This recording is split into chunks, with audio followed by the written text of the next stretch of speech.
Hello, everyone. Today, I'm pleased to introduce Mr. Nikhil Mahadeshwar, a renowned cybersecurity expert and technology based innovator with more than a decade of experience. Nikhil is the founder at Cybersecurity India. He is a digital forensics investigator and consultant for various law enforcement and private investigative agencies.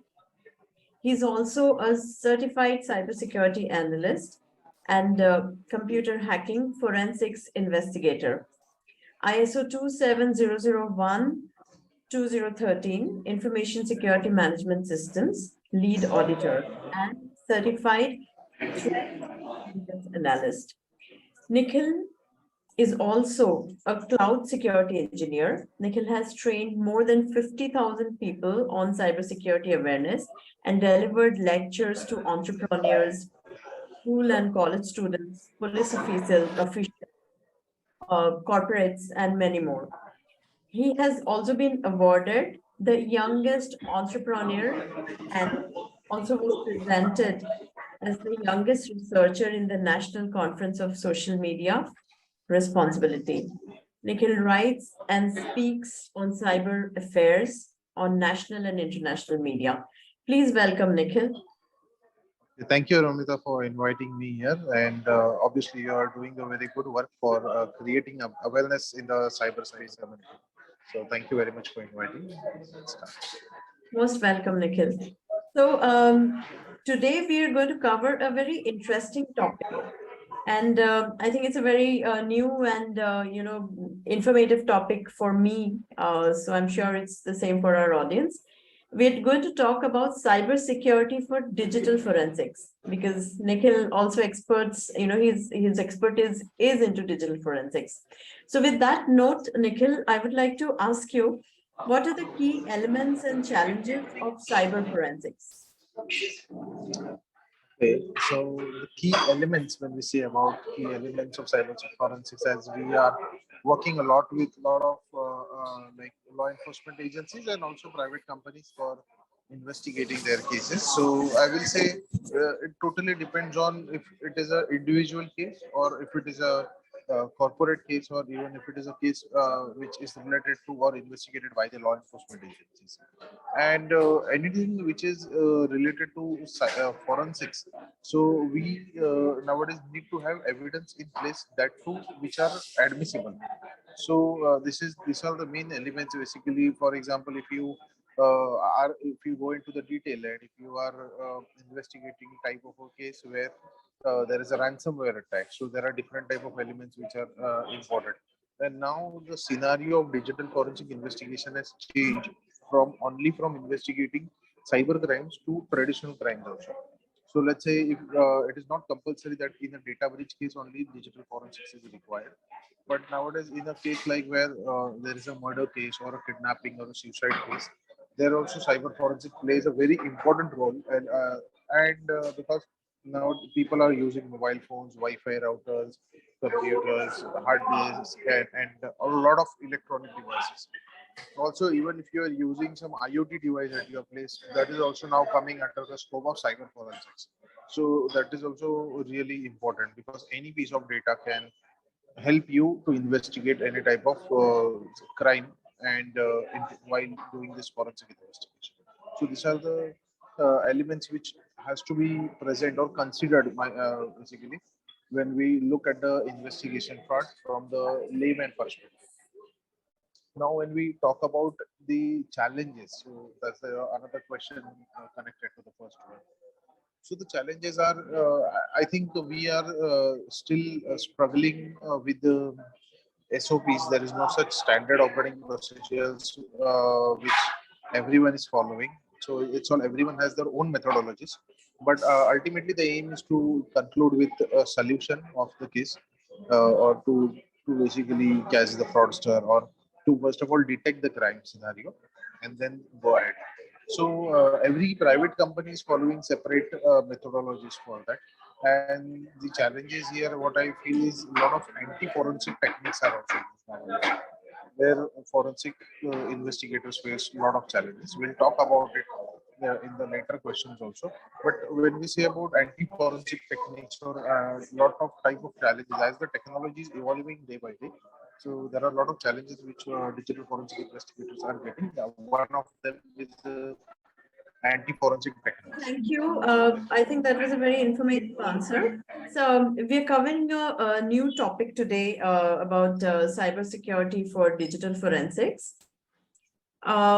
I would like to ask you if you can explain to us, what is, cybersecurity for digital forensics, and how is it actually different from a normal from a normal enterprise cybersecurity or a banking cybersecurity, etc. Oh, see, these two domains are separate, first of all. One is digital forensics and another is cybersecurity. And when we say about these two domains are different and it has its own all subdomains. Cybersecurity is something which we talk about VAPT audits for your vulnerability assessment, pen testing audits for your organization, like let's say like your web applications, mobile application, infrastructures, servers, and a lot of other things are there. So when we talk about a small business cybersecurity plan, and also like digital forensics is something which comes with like investigative perspective. Now when we say about investigative perspective, so let's say if there is an incident, investigator comes and tries to investigate who has done it, from which IP it has originated, and a lot of other aspects. And forensic also includes of forensic readiness. So like you have to be always forensic ready, so nobody can guarantee that there will be no incident or when that incident will be. So your organization should be forensic ready, so that tomorrow if there is an incident, you investigators and tell them to investigate. There should be enough logs, enough forensic environment for investigating that case. So this is the difference basically between what I can say is cybersecurity domain and digital forensic domain, and these two are very different domains, but they are we can say going hand in hand with each other. That is what also I would say. Okay, great. I think that was a great perspective that you brought into life. You spoke about being forensics readiness, right? So, can you explain us in detail, a little bit in detail, what do you mean by forensics readiness and how important it is? Okay. So when we say about forensic readiness audit, so forensic readiness comes into picture, may it be a small organization, a big organization, or any type of organization. And when we say about, okay, you have to be forensic ready. Let's say you are a very small company of, you are having some 4 to 5 applications, or we can say, or systems which are like 10 to 12 systems. And if there is a data breach case, so, are there enough logs which your Windows system or Linux system or your Mac OS system is storing? So, when we say about forensics, and as you asked about details, so forensic investigation is carried out on multiple fronts, and there are specialized investigators or companies who, as the domain is so deep. Let's say we talk about Mac forensic is different, Windows forensic is different, Linux forensic is different, server level forensics are different, and then there are now companies moving to the cloud infrastructure. So cloud forensic also is in trend, and on a different perspective here. And that is how I think that the basic configurations, let's say you purchase a AWS or a Azure or a Google Cloud or any type of like any cloud services, so they are with their by default configurations. And tomorrow if there is an incident into a cloud environment and an investigator comes, so it is not necessary that you will come to know about the incident on that time. If there is a data leak or there is a policy change into your cloud systems, and if you come to know after, let's say, 2 months or 3 months, and the by default policy of 30 days log prevention, so then you cannot investigate the incident. Secondly, what are the challenges where you don't have a different team for IR, incident response, and digital forensics here? This type of snapshots or virtual like machines are not created. The investigator requires a system of the specific environment, of the same environment where the attack has taken place. Then talking about small companies, or as I told you, not using cloud environment or using cloud environment, that we talked about the on-premises scenario. So how many companies are actually storing their login, log off type of data, or entry in, entry out type of data? That is really important. And there are a lot of companies who are managing the active directories, but are they storing the active directory logs? And what is their policy after their let's say they are storing of 30 days or 90 days or 180 days? What is their purging policy? That is also really important. So these are all the things where forensic readiness comes into picture. And when we say about, okay, web application, a lot of companies are running their whole business on, let's say, HR portal. They have something, or they have some as you mentioned about bank. So banks are there. So there are multiple things which people are dealing with. So their web application should also have the capacity to store the specific logs, store the specific information up to a specific period. That is important, and that is what the forensic investigators work is, to check each and every control where this log should be stored, and which activities log should be stored tomorrow in case there are 10 entry points where the attacker can come inside and pull out the data. All the 10 entry points logs stored in a correct manner. Is there a facility to pull out, take the system to the 30th day, prior 30th day, where we'll get a snapshot or a VM machine of that system? When there is a data breach in your computer, let's say as a on premises, so you have to clone that hard disk, and then that policy should be in place. So we are now coming up with cyber crisis management, business continuation plan, and every policy. But this forensic readiness audit policy should be also the part of this, and not only on paper, but it should be executed. Because while investigating, a lot of companies become like into such scenarios where there is a lot of bunch you can see of papers. You say, okay, I have this policy, that policy, but then when we actually go and check, the policies are not implemented, and if implemented, then not monitored in a correct manner. And that is what we have observed in a lot of investigations. Yes, you're right. I think, a lot of processes that many of us create, we don't really follow it. So, good. Thank you for the insightful answer. With that, my last question to you would be, in digital forensics, okay, in which stage of the investigation exactly cybersecurity comes in place? Like, at what stage of the investigation do we include cybersecurity? So, okay, so this answer basically depends on the scenario. That is what I will say. If you are investigating a case where there is a ransomware attack, or there is a cyber extortion case, so totally depends. As soon as the incident happens, you have to involve the forensic investigator. And also, as I told you about forensic readiness, there you have to involve the forensic investigator or digital forensic investigator pre-incident only, so that you should be ready. But like if some company doesn't has the provision of it, as soon as the incident happens, you have to involve the incident response team, digital forensic team.